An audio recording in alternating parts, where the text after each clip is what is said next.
කවියක් වී තොල්පැති මත මුමුණන්න හිමි හිමීට ඔබ මගේ තුරුලට එන්න දසුනක් වී නිදි වරනෙත් ඇහැරන්න සඳසාවී ඔබ හද කුටියට එන්න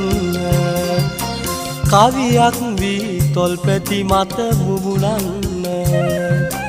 හිමි හිමීට ඔබ මගේ තුරුලට එන්න දසුනක් වී නිදි වරනෙත් ඇහැරන්න සඳසාවී ඔබ හද කුටියට එන්න